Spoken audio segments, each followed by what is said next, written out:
Hi hello viewers, എല്ലാവരും എന്ത് പറയുന്നു? സുഖമായിട്ടൊക്കെ ഇരിക്കുന്നോ? ഞങ്ങൾ സുഖമായിട്ടൊക്കെ ഇരിക്കുന്നു.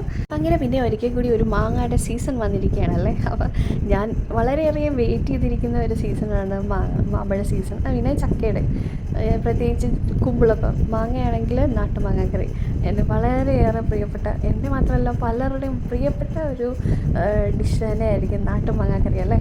അപ്പോൾ നമുക്കിന്ന് നാട്ടുമാങ്ങാക്കറി എങ്ങനെ ഉണ്ടാക്കുന്നതെന്ന് നോക്കിയാലോ. അപ്പോൾ അതിൻ്റെ തൊലിയൊക്കെ പീൽ ചെയ്തിട്ട് ഞാൻ കുക്കറിലിട്ടിട്ടുണ്ട്. പിന്നെ ആവശ്യത്തിന് മഞ്ഞളും കുറച്ച് ഉപ്പും ഒരു മുളകും പിന്നെ കുറച്ച് കറിവേപ്പില ഇട്ടിട്ട് നമുക്കിതൊന്ന് വേവിക്കാൻ വെക്കാം. അതിന് വേവുന്ന സമയത്ത് നമുക്ക് അരപ്പിന് വേണ്ടിയുള്ള കാര്യങ്ങൾ റെഡിയാക്കിയെടുക്കാം. തേങ്ങ ചിരണ്ടിയത്, പിന്നെ ജീരകം, കുറച്ച് ചെറിയുള്ളി, ഒരു 3 അല്ലി വെളുത്തുള്ളി, പിന്നെ കറിവേപ്പില. ഇത്രയാണ് നമുക്ക് ആവശ്യമായിട്ടുള്ള അരപ്പിന് വേണ്ടി. അപ്പം നമ്മുടെ ആ അരപ്പൊക്കെ നന്നായിട്ട് അരച്ചെടുത്തിട്ടുണ്ട്. അത് നമുക്ക് നമ്മുടെ വേവിച്ച് വെച്ചേക്കുന്ന മാങ്ങയിലേക്ക് ആഡ് ചെയ്യാവുന്നതാണ്.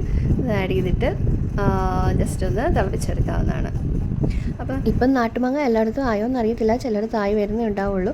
ഇതെന്തായാലും ഈ വർഷത്തെ മാങ്ങയല്ല കേട്ടോ, കഴിഞ്ഞ വർഷത്തെയാണ്, ഫ്രോസൺ ചെയ്ത് വെച്ചതാണ് കേട്ടോ. പ്രഗ്നൻ്റ് ആയിരിക്കുമ്പോൾ എല്ലാവർക്കും പല പല ക്രേവിങ്സ് ആയിരിക്കുമല്ലോ. അപ്പോൾ എൻ്റെ ക്രേവിങ്സ് ലിസ്റ്റിൽ പെട്ട ഒരു ഡിഷാണ് ഈ നാട്ടുമാങ്ങ കറി. പിന്നെ ഇതുപോലെ ലാസ്റ്റിൽ കുറച്ച് ഉലുവ പൊടിയും കൂടെ ചേർക്കുന്നുണ്ട് ഒരു ടേസ്റ്റിന് വേണ്ടി. പിന്നെ നമ്മൾ നമ്മുടെ ഒലത്തൂടെ ചേർക്കുന്നുണ്ട് അതുകൊണ്ട് ആവുമ്പോൾ അതൊരു പെർഫെക്റ്റ് നാട്ടുമാങ്ങ കറി ആവുള്ളൂ. അതിൻ്റെ ലുക്കും കൺസിസ്റ്റൻസി ടേസ്റ്റ് എല്ലാം ഒരു പെർഫെക്റ്റ് ആവണമെങ്കിൽ ഈ ഒരു ഒലത്തൂടെ ചേർക്കേണ്ടതാണ്.